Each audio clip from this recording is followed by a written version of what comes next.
Buenas tardes, amigos que sintonizan este canal Teleradio América. A esta hora en el que es casi una cita obligada a sintonizar la hora de Consuelo, que los viernes, muy amablemente, doña Consuelo de Pradel le cede al Comité Dominicano por la Solidaridad Internacional con Haití, y que acostumbradamente tengo el privilegio de llegar hasta ustedes acompañado de nuestro querido doctor Armando Armenteros, por razones familiares, pues hoy no nos acompaña. Saludos a nuestro querido doctor Armenteros, a Armando y a Carmen, que está seguro en su casa en este momento. Bien, en el día de hoy, 24 de julio, estamos escasos 22 días de la juramentación de un nuevo gobernante, un hombre joven. Pasamos un periodo electoral muy movido, en medio de una situación excepcional como es esta pandemia.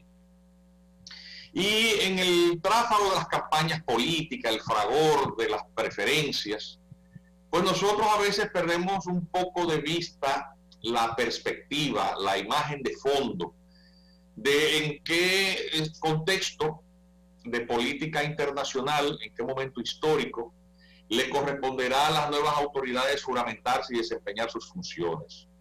El comité, como todos ustedes saben, se llama de Solidaridad Internacional con Haití. Su razón fundamental, que tuvo su origen en el año 1994, es alentar a las políticas públicas, cual que fuera el gobernante, sobre la realidad insular de que la isla compartida con Haití recibe de esta mitad con la que se comparte este muy precario espacio, una migración incontenible que compromete toda forma de desarrollo en cualquiera de los indicadores: salud, educación, empleo, sostenibilidad medioambiental. Es decir, es un gran desafío.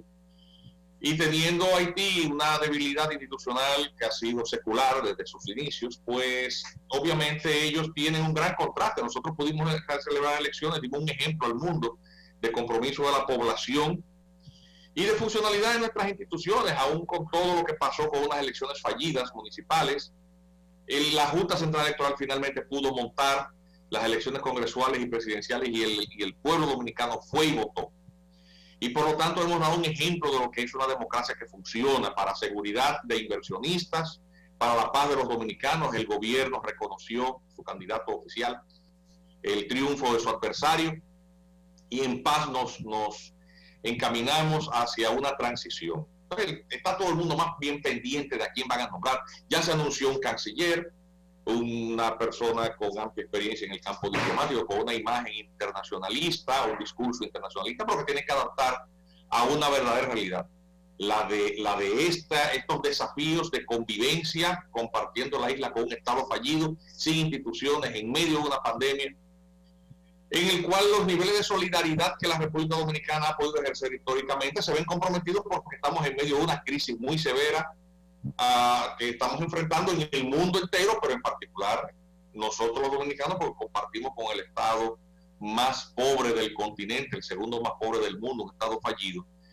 nuestros escasos recursos. Entonces obviamente está muy bien que se ejerza la caridad, pero nosotros que nos llamamos Comité Dominicano por la Solidaridad Internacional con Haití, le decimos a la comunidad internacional: toda forma de caridad, de ayuda, que los dominicanos hemos dado ejemplo de ello en relación con Haití, lo que ha hecho República Dominicana con Haití no lo ha hecho más nadie, hay que ejercerlo del lado haitiano, porque no puede haber respuesta en el Estado dominicano, en el precario espacio, en el pequeño espacio de nuestra media isla, el sostenimiento de dos poblaciones de dos estados que sumados dan una densidad poblacional más alta que la de chinos en China.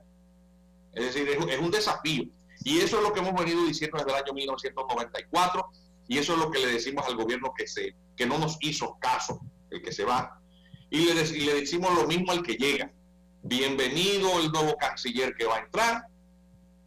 Nos encantan unas declaraciones que dio, pero más allá de la retórica es un tema en el que lo que hemos dicho, lo hemos dicho siempre y lo vamos a seguir sosteniendo. República Dominicana no puede hacerse cargo de Haití, se nos ha intentado endosar una población. Entonces, una población que expulsa ese territorio. Entonces, esa realidad dominicana y la realidad haitiana hay que ponerla en un contexto en donde no perdamos de vista dónde hemos estado nosotros caminando en los últimos años y dónde han estado caminando ellos en los últimos 20 años. por los últimos días al menos, para nosotros entender qué es lo que está pasando de aquel lado y qué es lo que va a encontrar como desafío en las políticas exteriores y en las políticas internas del actual gobierno que entra, el próximo, dentro de unos apenas 20 días. Entonces no se nos va a nosotros a cansar la garganta de dar estos alertas. Entonces vamos a hacer el contenido de hoy, hacer una exposición muy apretada en 20 minutos de 10 años de historia. Es difícil, pero vamos a tratar de hacerlo. Vamos a hacer un pequeño recuento sobre las últimas noticias de Haití, pero poniendo en contexto esta evolución histórica. Bien, esta transición que está en la República Dominicana y la situación interna de Haití. Bien, lo cierto es que la elección actual del presidente Abinader empieza el próximo 16 de agosto, su mandato. Se da en el contexto en que gobierna Haití el presidente Jovenel Moïse. El presidente Jovenel Moïse, que es el señor que ustedes ven ahí, está ejerciendo la presidencia de Haití, pero en medio de una situación de mucha inestabilidad. El presidente Moïse es un empresario bananero, le llamaban Banana Man, ha llegado al partido de los llamados Tête Calée. Tête Calée es la traducción en creyol de lo que sería algo así como los cabezas peladas, o cacopelados, como le decimos los mexicanos, los cabezas rapadas. Es el partido que fue fundado en el año 2012 por un músico popular muy conocido que se llama Michel Martelly o Sweet Mickey. Él era más bien conocido por su carrera artística. Ese señor, Sweet Mickey, él cultiva un género de música que le llaman el compa. Ese señor resultó elegido presidente. Él tenía en su historial en las cuestiones políticas, era porque él además de músico tenía una discoteca muy conocida que le dicen el Garaje o Le Garage. Y allí estableció vínculos con personajes, algunos muy ominosos de la vida política haitiana. Entre ellos, por ejemplo, Michel François, muy amigo de él, que fue un jefe de policía que estuvo acusado de grandes crímenes y también de narcotráfico. Y durante la troika de Cedras, pues fue acusado de muchas matanzas, opositor de Aristides. Murió en Honduras en el 2017. Aquí en este programa nosotros dimos la noticia cuando había salido escasamente en los medios de comunicación locales. También el presidente Sweet Mickey, luego posteriormente presidente Michel Martelly, también tenía buenas relaciones con el entonces presidente que sucede, había sido primer ministro del gobierno de Aristides y queda como presidente provisional, y luego, bueno, fue el presidente René Preval, que gobernó durante un buen tramo, luego de que se agotó el periodo electoral de Aristides, no pudo lógicamente reelegirse, lo deportaron a Sudáfrica y Preval queda gobernando Haití, una figura moderada, en el que los únicos índices de crecimiento positivo de la economía haitiana fue durante el mandato de Martelly. Pero ¿qué ocurre? En el año 2010 acontece una verdadera desgracia. Todos recordamos el famoso terremoto de 7.3 que arrasa con lo poco que quedaba en Haití. Los esfuerzos que había hecho Preval se van por un sumidero. Una catástrofe como no recuerda otra en el Cóndor. Y estando el presidente Preval, porque entonces el presidente Preval enfermo, avejentado, realizan elecciones en el año 2010, estando Haití absolutamente destruido. Entonces el señor Martelly, ese señor que está ahí, que estuvo en ese video, Sweet Mickey, compite con ese historial, es el que compite en las elecciones frente a dos candidatos. Una fueron Mirlán de Manigat, el otro era Jude Celestin y el tercero Martelly. Entonces, ¿qué ocurre? La ayuda internacional genera una enorme cantidad de recursos, billones de dólares. Y tenemos una fotografía ahí en la que están los tres candidatos que compiten en esas elecciones del año 2010. Martelly, Manigat y Jude Celestin. Martelly no se le daba ningún tipo de chance, esos tres. El resultado de las elecciones es que Mirlán de Manigat obtiene el 31.37% de los votos. Jules Celestin, el 22.48%. Y Martelly, que es el de la izquierda, el anterior presidente, queda en tercer lugar con un 21.84%. Pero entonces, atención,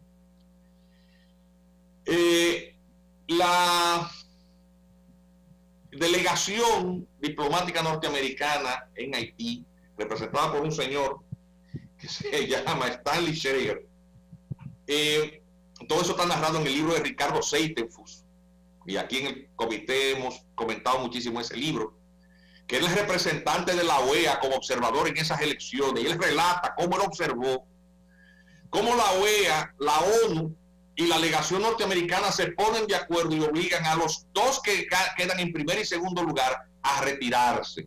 La señora Manigá y el señor Jules Celestin los obligan a retirarse para que quede como presidente este señor que pasa a ser el presidente de Haití en los siguientes años de esta tragedia.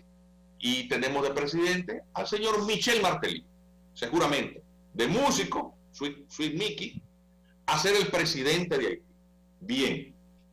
Esto que estamos contando también lo relata Edmond Mulet. Edmond Mulet es un señor guatemalteco diplomático que fue el representante, el primer jefe de misión, vino como representante personal del secretario general de la ONU, de Kofi Annan, era muy allegado a Kofi Annan, y es designado como jefe de la misión de reconstrucción de Haití, lo que posteriormente se llamó la MINUSTAH, con un contingente militar. Bueno, y todos sabemos lo que fue este señor. Entonces Martelly se convierte en un sello gomígrafo para él quedar como presidente títere, no tenía control de nada. Preval lógicamente sale del poder, es una figura respetada pero sin ningún tipo de influencia, y pasa a administrar ese fondo una comisión que designa el presidente Barack Obama, compuesta por el expresidente Bill Clinton y el expresidente George Bush. Bush se desentiende del tema y deja solamente en manos de Bill Clinton la administración de esos recursos. Y han sido cifrados en cerca de 12 billones de dólares los recursos que la comunidad, la caridad internacional, recauda y que administra el señor Clinton. Bush se lava las manos, no le interesa eso. Ha sido sustituido por el señor Obama. Clinton es demócrata y lógicamente ¿qué hace el señor Bush ahí? Se desentiende de eso. Y el señor Clinton, que tenía una vieja relación con Haití, porque siendo el presidente es que patrocina el golpe de Estado, es a poco antes de su presidencia que se patrocina el golpe de Estado, cuando deponen a Baby Doc Duvalier, se organizan elecciones, gana Aristide, que no es el candidato pro gringo, el que ellos tenían otro candidato que era un economista, Marc Bazin, un hombre de los norteamericanos, que no gana las elecciones, gana Aristide, y bueno, Aristide es Aristide, empieza a gobernar profundamente antidominicano, un ex sacerdote que profesaba de izquierdas, de la teología de la liberación, y entonces los propios norteamericanos patrocinan el golpe de Estado de Cedras. Todo eso es en la presidencia del señor Clinton, quien somete a un asedio y presiones a la dictadura de Raúl Cedras y compartes, y arrasa con la economía, lo poco que quedaba de la economía haitiana. Y el señor Aristide articula en la ONU todo este bloqueo que presiona a la República Dominicana. Estamos llegando al año 94 cuando nace este comité. Estoy dando todo este corolario para que se entienda qué es lo que pasa con el señor Clinton, esa vieja historia que tiene desde esa época. Y finalmente se intentó que la República Dominicana estableciese campamentos de refugiados. El presidente Balaguer resistió a eso. El candidato del gobierno norteamericano era francamente el doctor José Francisco Peña Gómez. No, todos sabemos lo que pasó en las elecciones del 94, como el presidente Balaguer apoya a Leonel Fernández, sale de presidente recortándose el mandato, que entonces se reducido hasta el año 96, y en el 96 gana Leonel. Bien, y Leonel gobierna 4 años, se pelean los reformistas con él, viene Hipólito Mejía y el PRD, viene la crisis financiera con la quiebra de los bancos, retorna al poder en el año 2004 el presidente Leonel Fernández, y luego todo esto que pasa 8 años de gobierno, después el gobierno de Danilo Medina, que termina dentro de apenas 20 días. Mientras de aquel lado,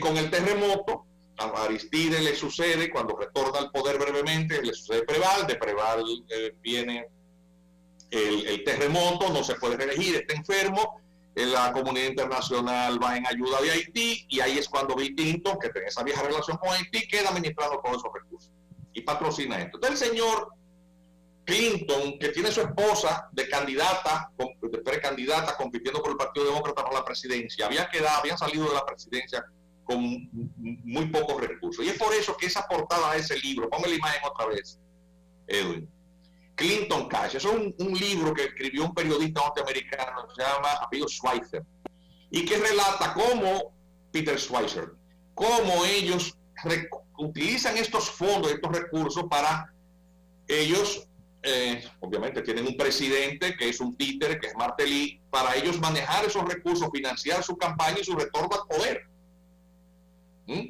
Todo eso está narrado en ese libro, que ustedes lo pueden descargar gratuitamente en el internet, no nos estamos inventando nada. Entonces, ¿qué pasa? Que incluso desde el ejercicio del poder de este títere, un títere, incluso recordamos el escándalo con Tony Rodan. Tony Rodan es un hermano de Hillary Rodham Clinton y una concesión minera que todos recordamos. Ese señor que está ahí al lado, ese es su hermano, murió ya. Todos recordamos eso que pasó. Entonces, bueno, mientras tanto, el gobierno de Martelly queda con una escasez, una precariedad de recursos. ¿Por qué? Porque los recursos de la ayuda internacional, los Clinton lo están manejando como quieren. Él no tiene control efectivo del territorio, porque es un país intervenido por una fuerza multinacional militar que se llama la MINUSTAH. Y él necesita gobernar para los suyos. Entonces, para sobrevivir, el petróleo está a un precio altísimo. Para sobrevivir, el gobierno de Martelly encuentra respiro en el gobierno chavista, en el régimen chavista. Tenemos una cantidad de imágenes ahí. Ahí tenemos a Martelly con el comandante Hugo Chávez. Porque él había heredado, Martelly había heredado el vínculo con Venezuela a través del acuerdo de Petrocaribe. Y ponme la siguiente imagen, que había heredado del régimen de Preval, que fue quien suscribió el convenio con Petrocaribe. Es decir, no es Martelly quien establece relaciones con el chavismo, sino Preval. Entonces, eso, él lo explota porque le da un respiro. Eso fue parte de la estrategia implementada por Hugo Chávez en toda la región. Un gobierno de izquierda muy vinculado a Cuba, un reverdecimiento del socialismo en Latinoamérica, en Nicaragua. Bueno, todos recordamos lo que ha pasado con el señor Ortega, con el señor Correa, con Evo, con Lula. Y Chávez, lógicamente, que maneja una enorme cantidad de recursos, neutraliza las iniciativas, todo escenario de presión regional en la OEA, financiando con Petrocaribe la sostenibilidad de una cantidad de regímenes de países muy endebles, entre ellos, por supuesto, Haití.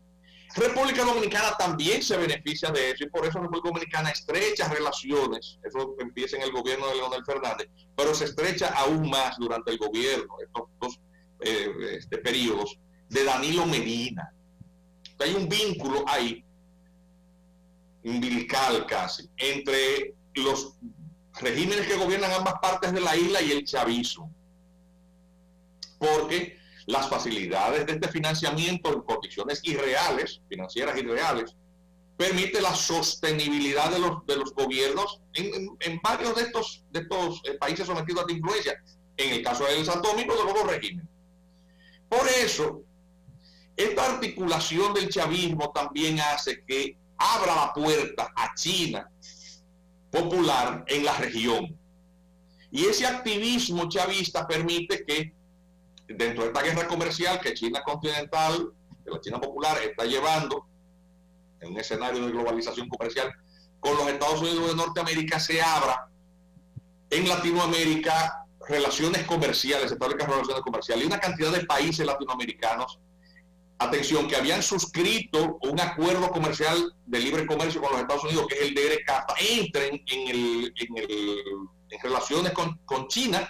La condición sine qua non es romper relaciones con Taiwán, que tenía una vieja historia de colaboración con todos estos países, incluyéndonos, bajo la ilusión de que se le van a dar tales o cuales concesiones o facilidades. Al final de cuentas, eso ha resultado un gran fiasco para la región. Abandonaron, le hicieron el juego abierto por China, también se abren relaciones con Turquía, y todo esto deja a la República Dominicana en un ambiente en donde nosotros nos hemos, en la política internacional, articulado, hecho coreografía a la partitura que se interpreta desde Caracas. Eso es lo que ha pasado. Entonces, obviamente, para el caso de Haití no tiene alternativas, es decir, depende de Petrocaribe, y eso le da cierto respiro, porque también esos recursos de Petrocaribe le permite a Martelly crear su propia capa de grasa, es decir, la cantidad de recursos que le permite salir multimillonario, pero también con el tema del narcotráfico, de manera que muchas figuras del régimen de Martelly, eso es algo que ha pasado con todos, pasó con Jovenel, con Aristide, y también pasó con Martelly. Con este no tanto, con el que está actualmente. Y eso le permite hacer cierto respiro y tratar de permanecer en el poder del señor Martelly. Pero ¿qué ocurre? Como no puede reelegirse, el señor Martelly lo que hace es que apoya en las siguientes elecciones al señor Jovenel Moïse, que es el actual presidente. Y por eso él gana las elecciones siguientes, y aún compitiendo con uno de los que había sacado aún más votos que Martelly, que es el señor Jules Celestin. No gana en primera vuelta, gana en segunda vuelta, pero hubo mucha denuncia internacional y hay casi consenso internacional de que el señor Moïse gana con trampa. Un consejo electoral muy débil, con pocos recursos, controlado por el señor Martelly, conduce a la elección del señor Jovenel Moïse como presidente. Por lo tanto, algunas encuestas, atención, usted las busca en internet, dicen que lo que tenía de popularidad el señor Jovenel Moïse para esa elección era apenas un 6%. Así, con esa muy precaria base de legitimidad, es que el señor Jovenel Moïse accede a la presidencia. Pero ¿qué ocurre? Accede a la presidencia en un contexto en donde poco después resulta derrotada Hillary Clinton, Rodan Clinton, y ya el escenario no es el mismo. Triunfa en los Estados Unidos el presidente Donald Trump, un hombre que reivindica muchísimos aspectos que él criticaba de este modelo globalizante que había desplazado fábricas, había erosionado mucho la economía norteamericana, dejando estados completos con una gran cantidad de gente desempleada, las cadenas de ensamblaje, medias de ensamblaje, totalmente en China. Y esta guerra comercial que lleva el señor Trump, obviamente pone en la mirilla qué es lo que pasa con el elemento distorsionador que tenemos en las Américas con el gobierno chavista madurista. Hugo Chávez ya fallecido y está el Nicolás Maduro. Nicolás Maduro ha continuado relaciones con Jovenel Moïse. Pues Jovenel Moïse, obviamente, cuando encuentra las facilidades de Petrocaribe, pero él estrecha relaciones con Nicolás Maduro. Hay una fotografía incluso por ahí que tengo, donde se ve de esta colaboración a Maduro y a Moïse en actos. Es decir, y por eso incluso en determinado momento el señor Maduro dijo en relación con las relaciones dominicanas y haitianas: el que se mete con mis hermanos haitianos. Y es por eso, porque Haití es una ficha en el tablero que juega el chavismo. Y estoy explicando todas estas explicaciones que empezó con el tema del terremoto, para que, así es que en algún momento en la próxima Cancillería nos escuchan, tengan todo esto en cuenta, porque ellos encuentran esta situación. La situación es que tenemos un presidente Moïse al cual el régimen de Trump le somete a las mismas presiones que al gobierno de Danilo Medina en su último tramo, de que no se articule en esta coreografía de complacencia con el gobierno madurista. Y ambos gobiernos tienen que renunciar a las ventajas de Petrocaribe. República Dominicana tiene una mejor condición económica, había recomprado con mucho descuento la deuda petrolera con Venezuela y tiene una relación totalmente de no dependencia económica exclusiva con el petróleo venezolano. Y eso es lo que ha estado pasando. Afortunadamente también los precios del petróleo se desploman en el mercado internacional y República Dominicana por cierto momento obtuvo mucha estrechez, le hacía falta Petrocaribe, pero bueno, el bajo precio de los hidrocarburos le dio un respiro. En el caso de Haití, pues obviamente le encuentra el rompimiento de las relaciones con Petrocaribe, pero no con las mismas condiciones económicas. Entonces, atención, las ventajas de Petrocaribe generaron la mala administración de cerca de 7 billones de dólares. Y un señor que ha sido elegido, cuestionablemente, con una muy escasa base popular, se encuentra con una crisis económica terrible, un programa de financiamiento de la factura de petrolera que ya ha desaparecido, sin ninguna, el retiro de la MINUSTAH en su momento, porque en octubre vence el mandato de la MINUSTAH y se retira, y al retirarse, MINUSTAH queda fuera, sustituida por una entidad que se llama la MINUSJUST, de una oficina administrativa. Aquí en el programa, busquen esos programas en YouTube, explicamos todo lo que fue ese desastre del retiro, las declaraciones de Edmond Mulet, que estuvo aquí hace unos meses, dio una conferencia en la Pucamaima, eso aquí el país vio eso, pero tenemos que recordarlo, porque de eso hace apenas 6 o 7 meses, pero con el tema de las elecciones hemos perdido esa perspectiva. MINUSTAH se retira y deja el Estado haitiano, de por sí tan débil y fallido, sin ninguna clase de institución del orden, a la carrera, al vapor. Forman una policía que no puede mantener control efectivo de la población, y entonces incluso uno de esos oficiales de la policía renuncia, sale y pasa a ejercer el control sobre todas las pandillas que son las que controlan el poder. El presidente Moïse tiene un precario apoyo norteamericano porque se ha articulado en la estrategia de aislamiento del régimen chavista. Rompió, como dije, con Petrocaribe, pero también se le pide que mantenga relaciones con Taiwán, a diferencia de lo que hizo el gobierno dominicano, que prefirió, recordemos lo que dijo el senador Marco Rubio, y aquí salieron unos dominicanos a decir, bueno, es que República Dominicana es soberana, pero habría que preguntarse qué soberanía tan extraña es esa que se está ejerciendo desde la política exterior, cuando decimos, nosotros tenemos relaciones con quien quiera, pero China, con quien teníamos tanto afán de establecer relaciones, dice, sí, pero si ustedes vienen con nosotros, no pueden tener relaciones con Taiwán. Es decir, nos condicionaban la decisión. Y nosotros entonces, ahí la soberanía no contó. Llegó el mes de diciembre, empieza una crisis pandémica en China. China no informa al mundo.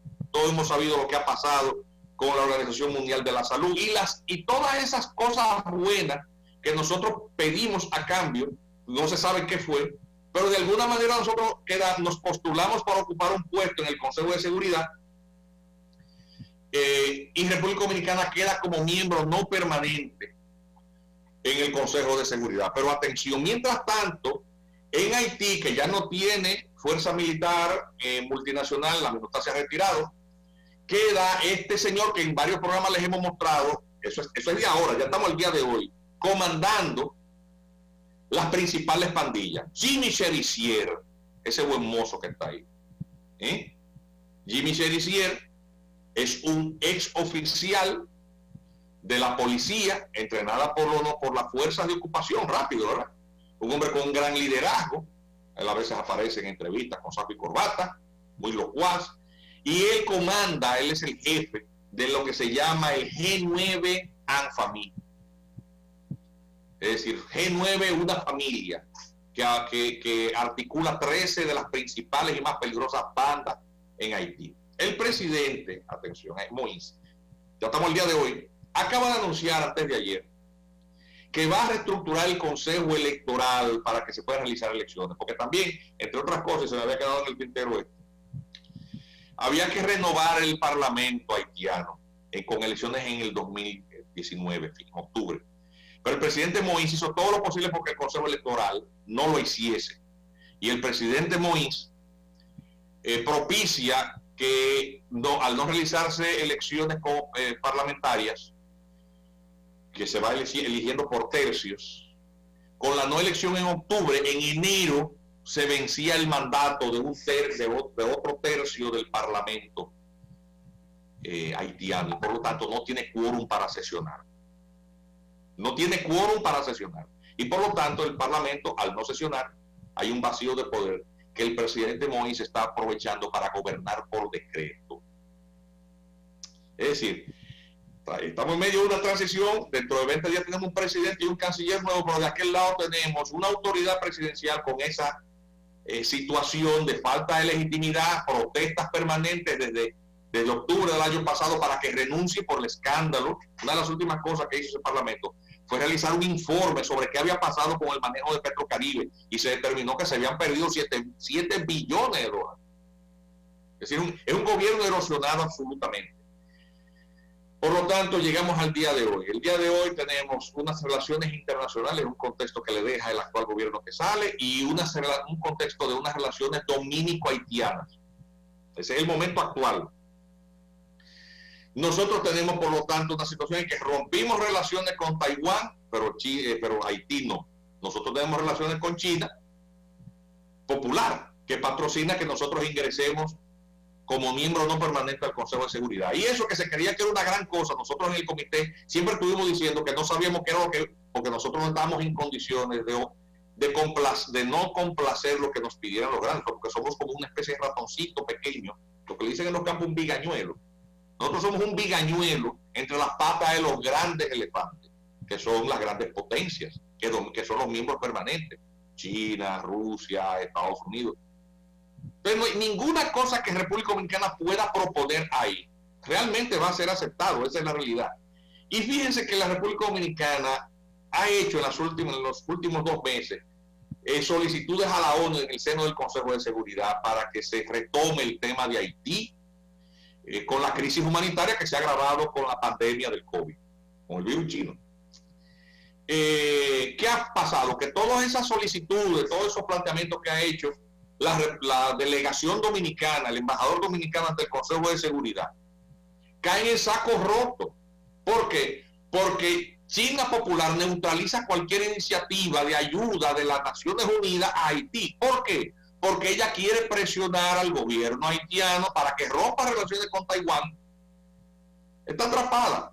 Y establezca relaciones con China Popular, aislando más a los Estados Unidos, pero Estados Unidos no puede decir que no. Entonces, por eso es, y eso lo comentamos en el programa pasado, que el gobierno de Taiwán aprovecha y le da, en medio de esta crisis, 155 millones de dólares en un crédito para la reestructuración del sistema eléctrico. ¿Se recuerda el programa pasado? Eso para que ustedes pongan en contexto lo que ha venido aconteciendo y lo que está pasando actualmente. El nuevo canciller lo entrevistan a la salida en la puerta del hotel Nicolás Obando, él reivindica su dominicanismo, pero llega a un contexto en el que tenemos una situación interna, un problema migratorio, que no es un tema de relaciones internacionales, es política interna. Y por lo tanto, ese problema migratorio, vamos a poner un videíto, Edwin, que eso salió en CDN, unos segunditos, con todo y audio, unos segundos para que se vea de lo que se está. Salió en el programa en CDN ayer. ¿Lo tenemos listo? Colócalo ahí. Reaccionó asombrada cuando acudieron a la Junta Municipal Electoral de Mao para sacarle una cédula a su pariente que había regresado de los Estados Unidos. Pero la sorpresa la recibieron cuando se enteran que la identidad del joven Frankelvin Mármol Román estaba siendo utilizada por un miembro del ejército supuestamente de nacionalidad haitiana. Cuando van a sacar su cédula, quien sale es ese haitiano, un cabo del ejército de la República Dominicana. Ahora yo me pregunto, ¿cómo consiguió ese ciudadano haitiano, porque es haitiano, esos documentos? ¿Cómo él lo consiguió? ¿Cómo lo adquirió? La identidad de ese niño, ¿dónde está? ¿Cómo cuando le pregunten que vaya a viajar? ¿Usted tiene su cédula? Préstemela. La que va a salir, lo que sale ahí, el haitiano. Volvamos aquí, Edwin. Entonces esto, yo quiero que llegue a Bien. Eso es cortesía de CDN. Está en YouTube ese video. Es una noticia que salió en el día de ayer. Ese es el contexto en el que el nuevo presidente llega a ejercer la primera magistratura y el nuevo canciller llega a ejercer sus funciones representando los intereses de la República Dominicana. En medio de una crisis pandémica en el que la economía ha quedado arrasada, nosotros no tenemos culpa de la situación haitiana, que está 10.000 veces peor que nosotros. Pero hay un tema de empleo que se ha perdido, espacio de trabajo, y tenemos una sobreoferta de mano de obra.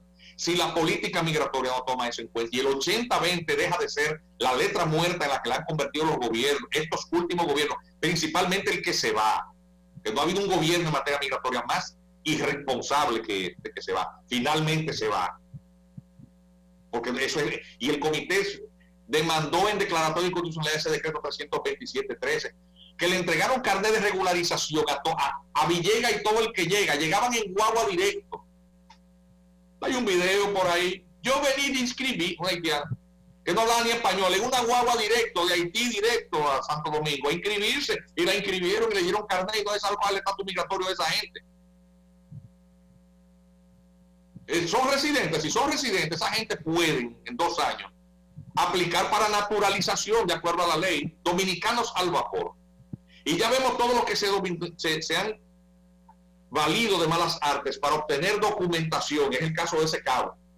A un haitiano que se enganchó en las Fuerzas Armadas, es militar, con papeles falsos. La gestión de Roberto Rosario, que a usted le puede caer bien o mal, pero no ha habido una gestión más celosa de la integridad del registro civil que aquella que se desempeñó en la gestión de Roberto Rosario en la Cámara Administrativa y posteriormente en la presidencia de la Junta Central Electoral,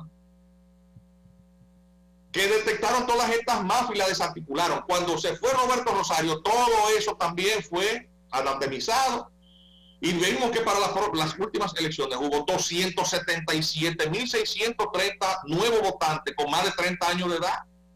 Eso lo hemos denunciado 1000 veces, y le denunciamos a la Junta en su momento las mafias que había de atribuirle hijos a parturientas dominicanas, valiéndose de los documentos de las parturientas dominicanas, del tráfico de parturientas. Eso fue un desastre. Entonces el país ya no se puede permitir esa irresponsabilidad, ese humanitarismo irresponsable, porque eso eran mafias en las que movieron millones y millones de pesos,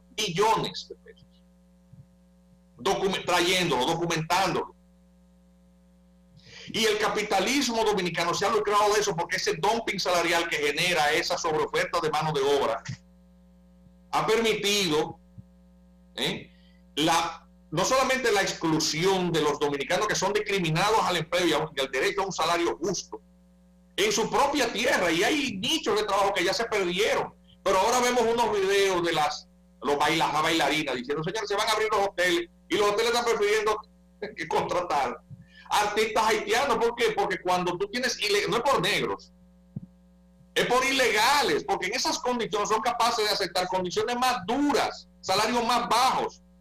Esa es la realidad. Entonces el presidente Abinader llega al gobierno, la economía sobreendeudada y una situación muy difícil. Por lo tanto, una última cosa, el comité planteó en el mes de diciembre una propuesta de política exterior muy específica, que el comité le va a plantear de nuevo a este canciller con una correspondencia.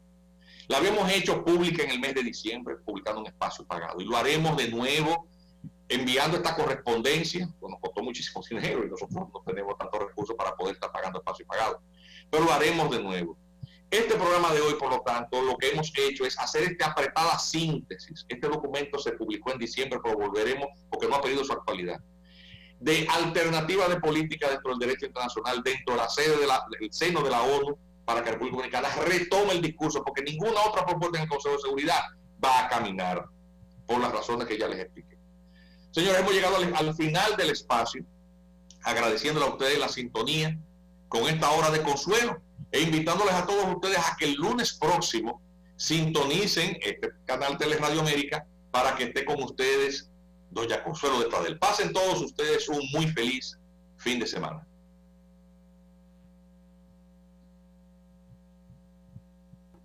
Bien, estamos fuera, doctor. Ve. Bien. Yo voy a ver el cepillo, voy a ver el niño que se vea con el cepillo. Hablamos luego. Y esa.